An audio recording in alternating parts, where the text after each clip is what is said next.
As the whole world watches the Kim, Kanye, Pete drama, so does Jake Paul, and naturally, he has offered Kanye and Pete $60 million to punch it out in the boxing ring and insists he's serious. Let's get into this story, shall we? First up, Jake Paul assures his offer is not a publicity prank. Jake Paul claims that his $60 million offer to Kanye West and his ex-wife Kim Kardashian's boyfriend, Pete Davidson, to resolve their quarrel in the boxing ring is genuine. 1 week after declaring on Twitter that he's had a guaranteed $30 million offer for both the 44-year-old rapper and the 28-year-old SNL actor, the YouTuber turned boxer, 25, revealed his offer was not a publicity prank. When the notorious internet personality spoke to TMZ Sports, he stated that he is tired of them bickering on social media and believes it is harming the lives of Kanye and Kim's children. Paul was named the highest paid fighter in the world last year, and while he can guarantee the money personally, he also has partners. The money's fantastic, Paul insisted, as long as the couple showed up for a 6-round boxing bout. Last Monday, the former Bizaardvark actor tweeted that the two should settle their feud like men before the children are harmed anymore. Next, Kanye gets dropped from the Grammys. Paul's recent interview comes after West was removed from the Grammys performance schedule owing to his troubling online conduct, according to a spokesman for the musician, who confirmed to Variety how he will no longer perform at the annual awards show. The father of 4 has been chastised for his reoccurring public tantrums directed at Kim Kardashian and Pete Davidson, as well as other celebrities such as Trevor Noah, who have denounced his conduct. Moreover, Kanye was barred from Instagram for 24 hours this week for his post about Pete and Trevor, which are believed to have broken the site's harassment rules. Up next, The Game speaks up for Kanye. The rapper The Game was the first to say that West had been dropped from the Grammys performance roster. The Game speculated in an Instagram post Friday evening that Kanye's purported exclusion from the Grammys may be due to Trevor hosting. He stated, "When will all the black artists, athletes, actors, producers, writers, directors, media, and so on figure it out? That time and time again, they show them that they just want to take the culture, not let them to ever be their equals. In a more than evident step for reasons of microscopic action." The Game, whose actual name is Jason Taylor, also mentioned that the Grammys chose to withdraw Kanye West from performing on the program at the last minute, as if it was a surprise. He expressed his suspicion that it could be because Trevor Noah is hosting, and there was a discussion amongst his team and the Academy that led the decision, or because Kanye's account was suspended just days ago for reasons unknown, especially in a world where all the negativity of the world can be found on the same app with no consequences or suspensions. We'll just say it's all of the above, and a continuous disrespect for us, and all that we have brought to the table in entertainment, media, and sports over the last 100 years especially, The Game concluded. Now Kanye and The Game's controversial songs. Kanye and The Game released a new song called Easy in January, and in the lyrics, Kanye not only professes a desire to beat Pete Davidson's ass, but also criticizes his own children for being affluent and spoiled. To the surprise of many viewers, the song's strange music video depicted Kanye burying a claymation version of Pete alive. According to an Entertainment Tonight insider, Pete thinks the notion that Kanye incorporated a cartoon version of himself in his music video is hilarious. He's almost flattered by it all since it's all so ludicrous to him. It would seem that Pete Davidson isn't all that interested in punching one out with Kanye in the ring. The song, however, makes references to Kanye's kids in a not-so-nice way, which might end up leading to the impact that has Paul so worried: Kanye to also be banned from Coachella. Along with Kanye's apparent exclusion from the Grammys roster, a petition is circulating online requesting that he be barred from attending Coachella this year. Kanye West is set to headline the Sunday concerts at Coachella on April 17th and 24th, only a few days after the Grammy Awards on April 3rd. However, a petition on change.org called Remove Kanye from Coachella had gathered over 13,000 signatures by the early hours of Saturday morning PST,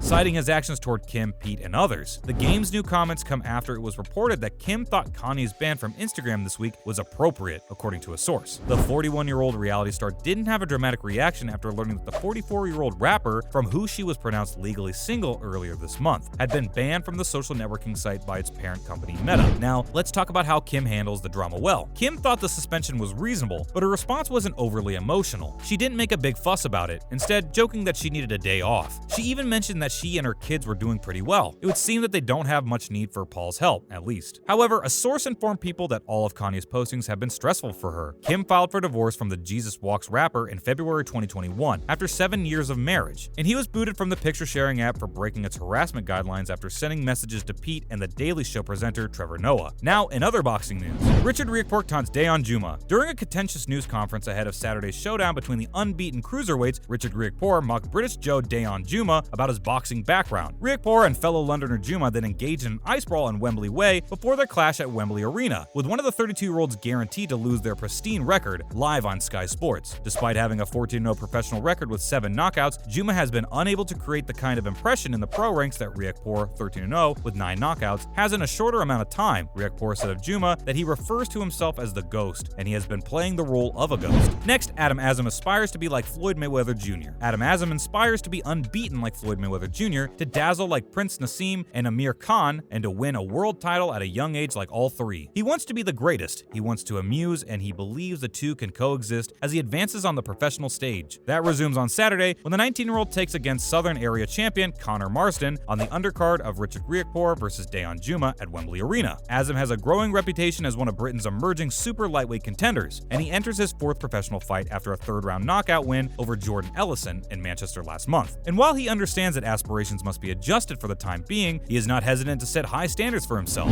Now, testing artificial intelligence and mouthguard technology. Boxing officials are testing artificial intelligence and mouthguard technology, which might revolutionize judging as the sport scrambles to avoid future scoring problems. In recent years, both amateur and professional boxing have been tainted by controversy. The sport's Olympic future is jeopardized by discoveries of corruption, and Josh Taylor's disputed victory over Jack Catterall's last month was submitted to the police by the Speaker of the House of Commons. That split decision triggered more cries for reform, and now Sportsmail can disclose that the IBA, amateur boxing governing body, is looking into a system that utilizes boxers' gum shields to assist score bouts. The gadget has been tested in international competition, and the IBA is currently planning another experiment involving 40 boxers at the European Youth Championships next month. The technology might be ready for deployment in a matter of months. The Pro Tech mouthguard, which has already been used to counteract head injuries in rugby, football, and boxing, delivers real-time data on its hits to the body. This data is fed into algorithms designed by mathematicians in order to create an amazingly accurate image of a battle. The technology has shown a very high connection with independent judges' judgments. Up next, Tim Bradley shares view on Jaron Boots Enos versus Terrence Crawford. Tim Bradley believes that the highly ranked undefeated Jaron Boots Enos does nothing for Terrence Crawford and that the Nebraska native would knock him out. Boots Enos' size, power, youth, and offensive skill will be too much for the aging 34-year-old Crawford. It's unclear whether Bradley wishes to prevent such a scenario. Bradley wants Errol Spence Jr. versus Crawford as long as Errol wins his unification fight against WBA welterweight champion Yordenis Ugas on April 16th. If Crawford is unable to secure a fight with Spence, the best choice for him is to face Jaron Boots Enos, 28-0, 26 KOs, who is significantly superior to the 6 boxers Crawford has faced since stepping up to the 147-pound division in 2018. That's a wrap for this video. Do you think Jake Paul's offer is just another attempt at grabbing attention for himself? Let us know in the comments below. Make sure to give this video a thumbs up and subscribe to our channel for more videos like this. See you in the next one!